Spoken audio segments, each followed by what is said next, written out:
toutes et à tous, c'est Hermès, j'espère que vous allez bien, j'espère que vous avez apprécié la vidéo d'hier. Boule, bear, qui a raison? On a repris ensemble dans cette vidéo tout ce que les bears ou les boules attendaient pour pouvoir alimenter votre scénario.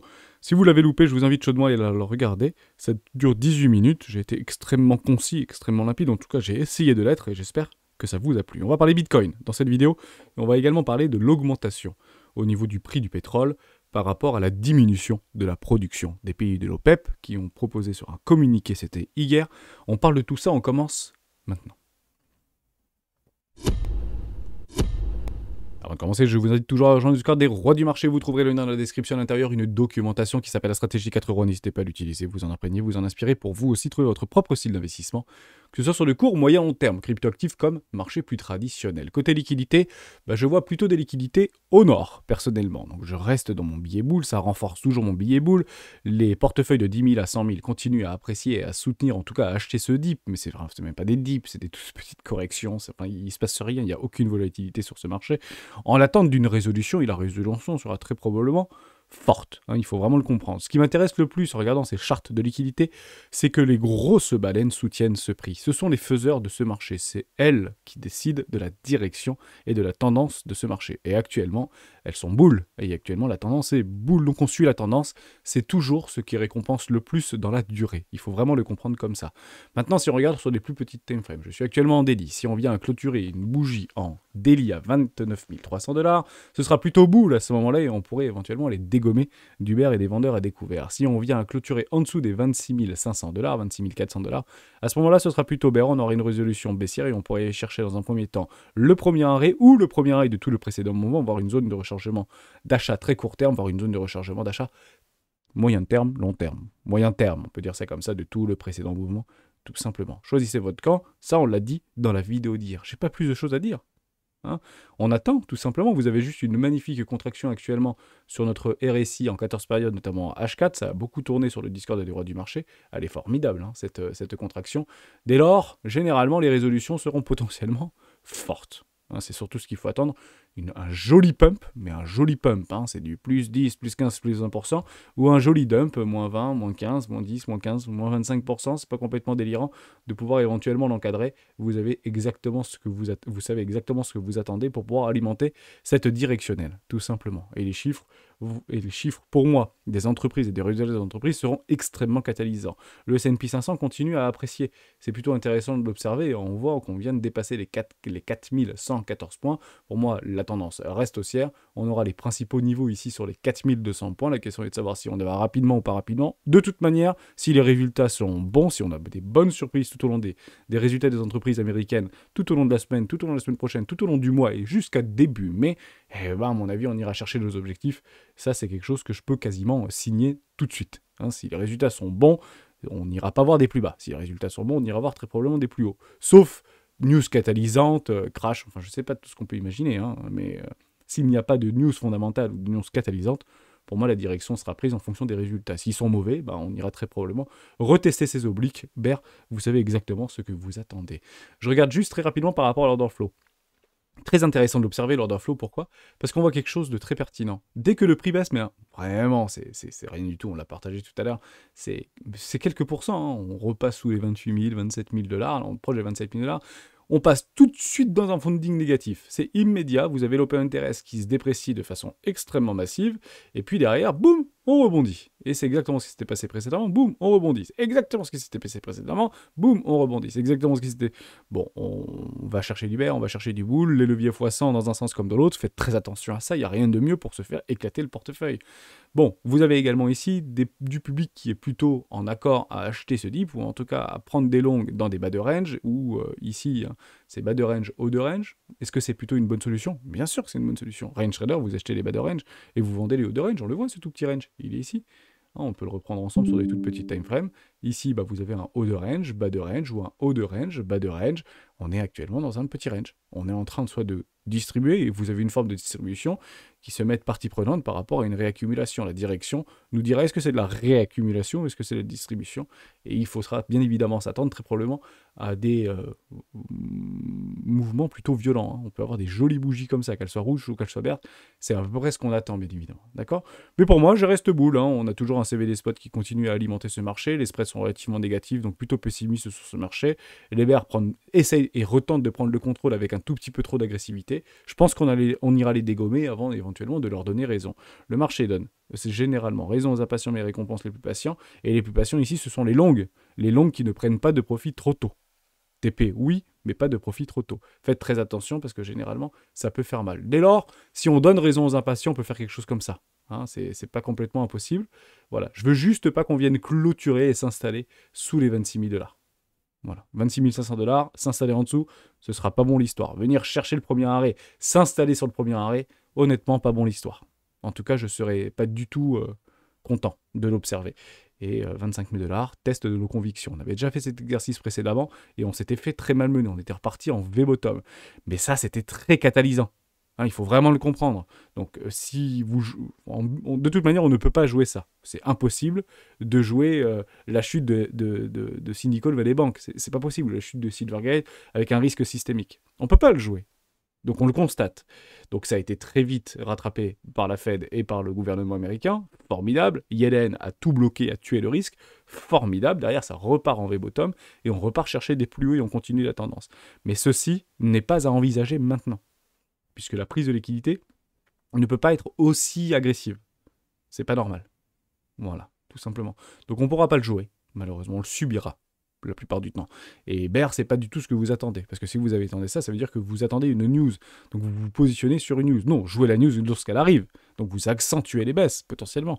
Et vous allez chercher des liquidations de longues pour aller vous prendre vos TP, vos profits directement de short. Mais vous prenez des toutes petites parties si vous jouez la news. Vous n'attendez pas cette news. Ça ne fonctionne pas comme ça. On ne peut pas, en fait, travailler comme ça. Néanmoins, si vous êtes plutôt rationnel, à ce moment-là, vous allez plutôt acheter le dip s'il n'y a pas du tout de news catalysante. Et puis, il y a de là et on ira beaucoup plus haut, hein, sans aucun problème. Voilà. Mais je veux juste pas qu'on vienne s'installer sous cette petite oblique ici des 25 500 $. Je vous le dis et je vous le redis, on n'a rien à y faire. On n'a rien à y faire. To the moon. Voilà. On continue à s'apprécier et les objectifs, 33 000, target MS, etc. Je vous remets juste dans une forme de réflexion.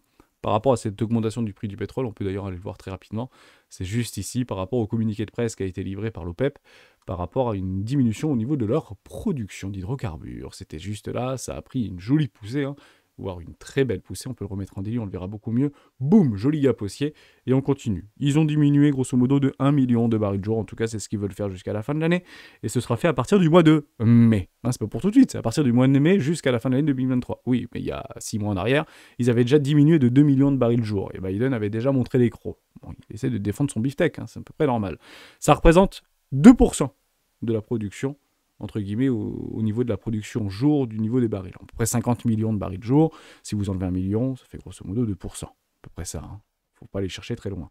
Dès lors, si on est rationnel et on arrive à traduire ce que cela signifie, eh ben, en réalité, c'est que quand vous diminuez votre production de pétrole, automatiquement, ça a un impact sur la croissance et sur le PIB. Pourquoi ? Parce que tout n'est qu'énergie.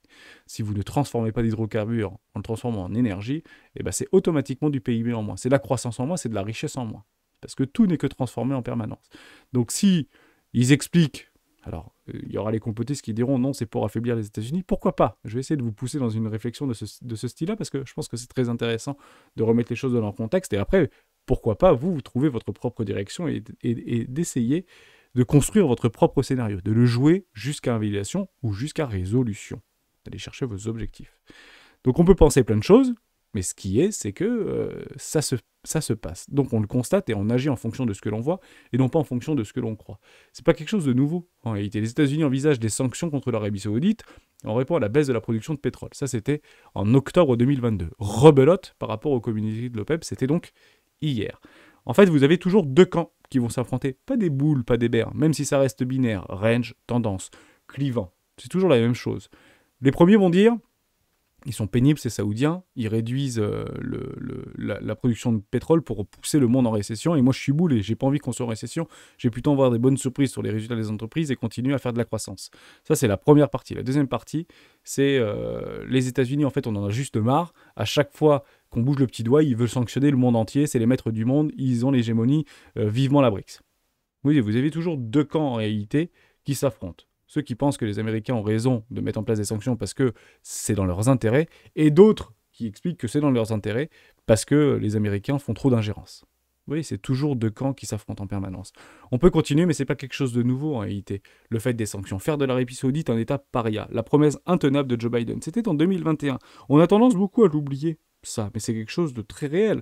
Rappelez-vous, c'était en 2014. L'Arabie Saoudite a été condamnée, entre guillemets, d'avoir initié la guerre au Yémen.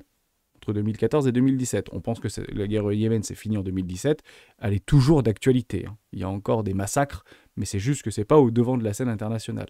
Il y a beaucoup d'ailleurs de Français qui militent pour essayer de le refaire passer dans les médias pour qu'on prenne vraiment cette situation qui est dramatique pour les populations à bras le corps. Et c'est clairement pas ce qui est en train d'être fait. En tout cas en France. Pourquoi ? Parce que peut-être qu'on est très proche des Américains, comme vous pouvez bien sûr l'imaginer.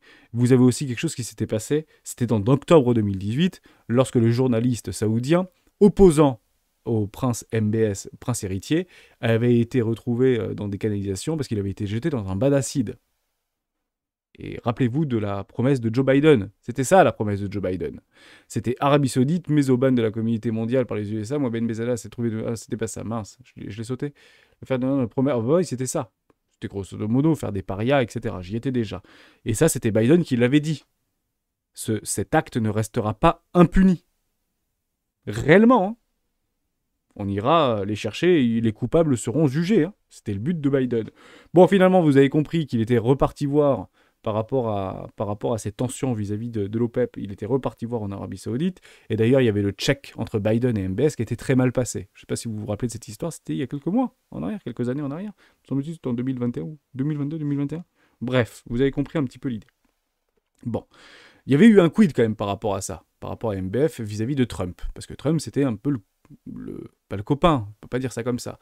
Mais malgré les conflits au Yémen, etc., Donald Trump avait créé des liens très forts avec le prince héritier saoudien. Ce qui avait permis d'aller dans son sens au niveau de Donald Trump. Et lui, il était plutôt capitaliste, plutôt pour la croissance, etc. Et puis, il avait bien sorti les États-Unis, il avait bien réussi, Donald Trump, à faire rebondir les États-Unis et à repartir dans une croissance extrêmement forte. Bien plus forte qu'en Europe. Soyez-en complètement convaincus.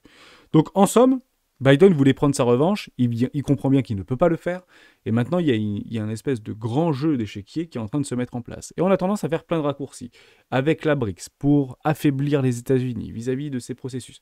Et bien en fait, vous avez raison. Il y a un énorme processus qui est en train de se mettre en place, avec un nouvel ordre mondial qui est en train de se dessiner. Mais penser que ça va se faire en 1 semaine et demie, c'est une bêtise. Ça va prendre des années avant de changer cet échiquier. Et il y a toujours 3 grandes choses que je reprends. Vous avez d'un côté les USA, vous avez d'un côté la Chine, vous avez d'un côté les USA les alliés, l'Europe fait partie des alliés, l'Arabie Saoudite fait partie des alliés des États-Unis, et vous avez d'un autre côté Chine, plutôt la BRICS, avec Afrique du Sud, vous comprenez, hein, l'Inde, la Russie et le Brésil. Et on pense que les États-Unis sont finis, c'est la BRICS qui va tout reprendre. Non, ça fait déjà plus de 10, 15, voire 20 ans qu'en fait ces partenariats dans une idée de BRICS, dans une idée d'alliance pour essayer de se dédollariser, est en place. Ça fait plus d'une vingtaine d'années. Par rapport à ce qu'on a dit vis-à-vis de la dédollarisation dans le live de la semaine dernière. Et je pense que ça ne va pas se faire en 1 mois et demi. Ça va se faire en peut-être 10, 20 ans ou peut-être 30 ans.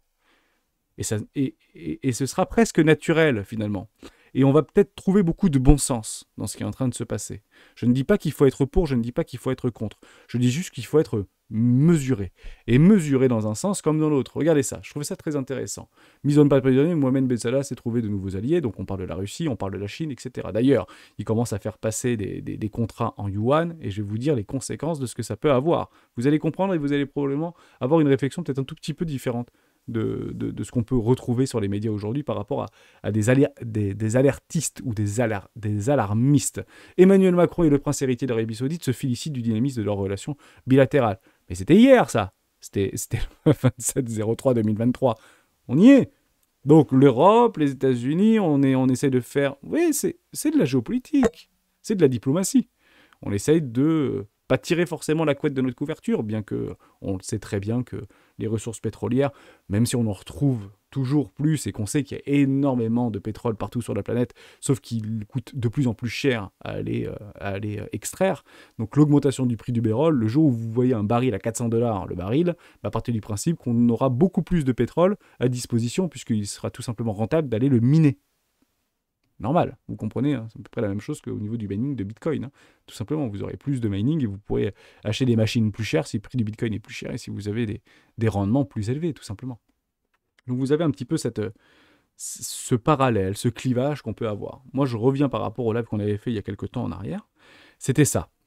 C'est quoi le gros enjeu en fait finalement? Vous avez la Chine, vous avez la Russie, vous avez les alliés, donc en vert ce sont les alliés des Américains, donc l'Arabie Saoudite fait partie des alliés des Américains et la Turquie fait partie des alliés. Vous avez des bases navales ici, et je vous avais dit que le pétrodollar, c'était le garant de l'US Navy. Si pétrodollar existe, c'est l'US Navy en fait qui protège toutes ces mers en réalité pour pouvoir acheminer les tankers au niveau du pétrole.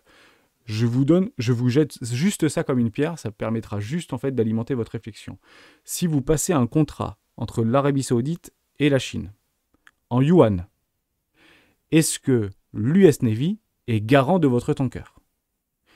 Je vous le dis, je vous le persiste et je signe, si l'Arabie Saoudite continue à faire passer des contrats autres devises que le dollar, il y aura des bateaux qui seront coulés. Il y aura des pirates, probablement, alors complotistes, tout ce que vous voulez, hein, mais des bateaux seront coulés. Et c'est juste pas bon pour l'écologie de nos mers.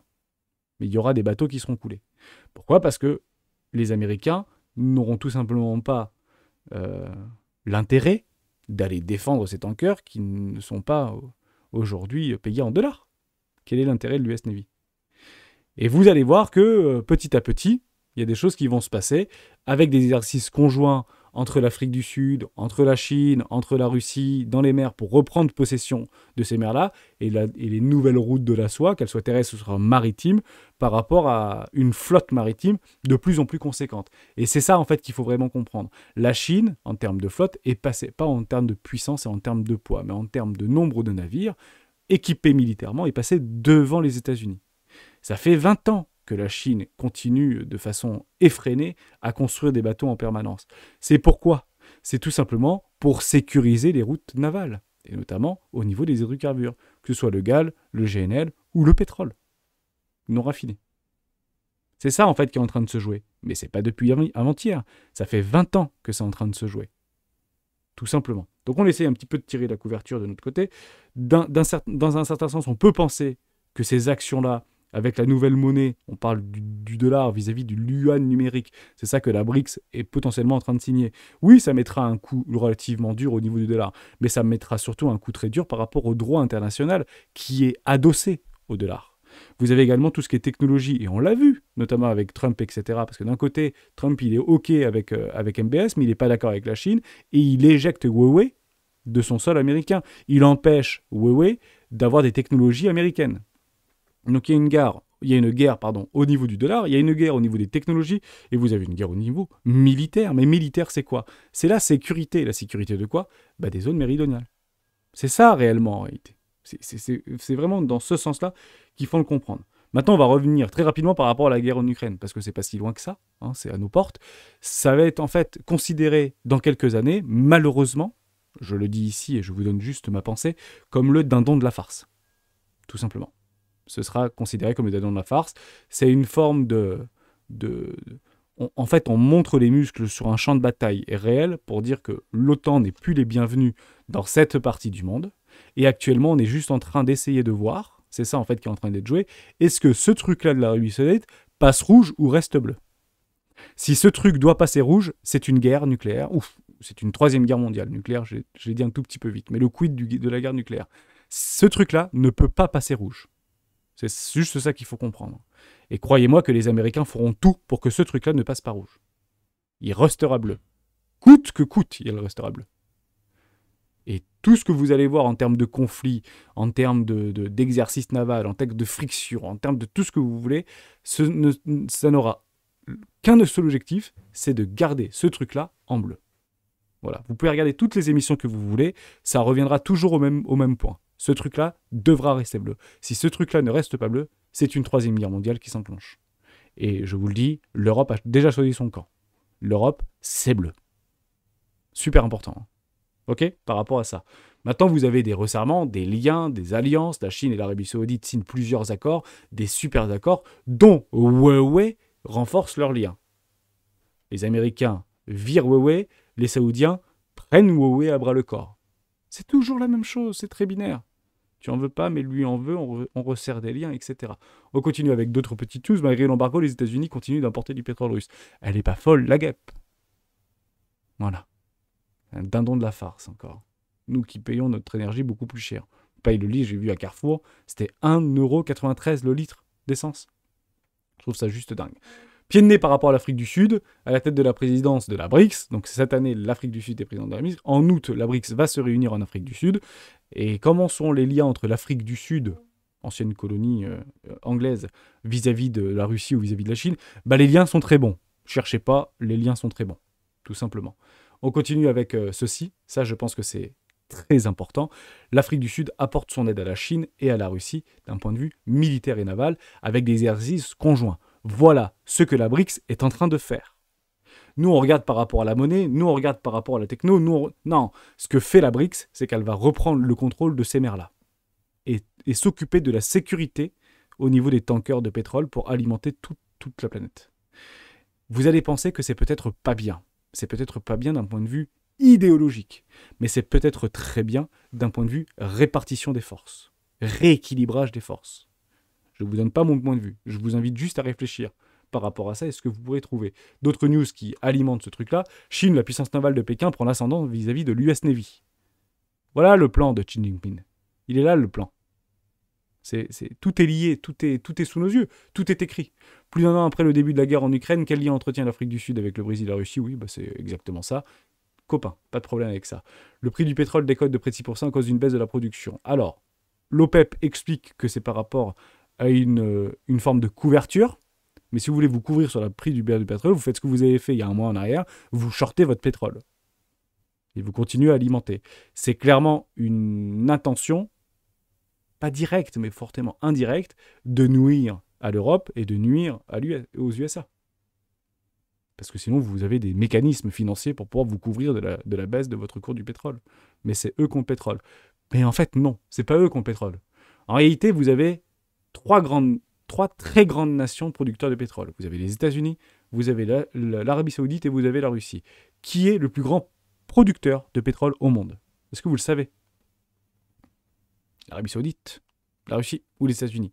Vous l'avez ici. Voilà en 2021. Production de pétrole par pays en millions de barils le jour. Les États-Unis sont le plus gros producteur de pétrole au monde. Ils ont juste un petit souci, les Américains. C'est que aller miner ou aller extraire du pétrole en Arabie Saoudite ou en Russie coûte beaucoup moins cher que de l'extraire aux États-Unis. Tout simplement. Et c'est pour ça qu'on reparle actuellement de la fission au niveau du gaz du schiste, notamment sur tout le Delaware, vis-à-vis des Américains au Texas. Parce que ça coûte très cher. Ça coûte beaucoup plus cher aux Américains d'extraire du pétrole que l'Arabie Saoudite et la Russie. L'Arabie Saoudite, c'est une forme de jalousie d'ailleurs par rapport aux pays producteurs. C'est que vous tirez du pétrole de l'Arabie Saoudite, vous pouvez directement le mettre dans votre réservoir et ça fonctionne. C'est une blague, mais c'est quasiment ça. Il est extrêmement pur. Tout simplement. J'espère que je vous ai aidé. J'espère que je vous ai redonné peut-être une forme de réflexion. Voilà ce qui se joue actuellement. Avec la BRICS, avec les technologies, avec la guerre des technologies entre la Chine et les États-Unis, entre tout ce qui est répartition du pouvoir vis-à-vis des zones méridionales par rapport à l'US Navy et le reste, entre guillemets, de l'Asie vis-à-vis de la Chine ou de l'Afrique du Sud ou de la Russie, voilà ce qui est en train de se jouer, tout simplement. Et j'ai bien peur, et j'espère me tromper, c'est que cette guerre en Ukraine vis-à-vis de l'OTAN, c'est juste en fait un dindon de la farce pour dire qu'on est prêt à aller jusqu'au bout, tout simplement. On ne se laissera pas faire. Et c'est malheureusement l'Ukraine qui en pâtit. C'est juste dommage. Mais je pense que dans les bouquins, on le dira peut-être pas comme ça, mais je pense que vous aurez beaucoup d'articles de personnes bien pensantes qui nous diront ça, mais ce sera peut-être digéré. Le seul avantage que ça a, c'est que si ce que je dis mène à avoir une issue favorable et avoir raison ou pas raison, c'est pas du tout le débat, c'est que la guerre devrait se finir relativement vite. Voilà, c'est le seul point positif par rapport à tout ce que je viens de vous dire et par rapport juste à mon petit raisonnement, c'est que si j'ai à peu près raison, logiquement d'ici fin 2023, la guerre en Ukraine s'arrête. Voilà, il y aura des accords qui seront signés, il y aura des cessez-le-feu, et après de dire qu'ils vont récupérer le Donbass, etc., ça c'est autre chose. Mais juste de vous dire que si j'ai pas trop tort dans ce qui est en train de se passer, et logiquement la guerre devrait se finir très rapidement en Ukraine, avant la fin de l'année 2023.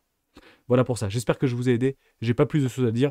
Mon objectif dans cette vidéo, c'était juste que vous poussiez une forme de réflexion et de ne pas trop vendre la peau de l'ours avant de l'avoir tué, bien qu'il est dommage de tuer l'ours si la peau n'est pas vendue.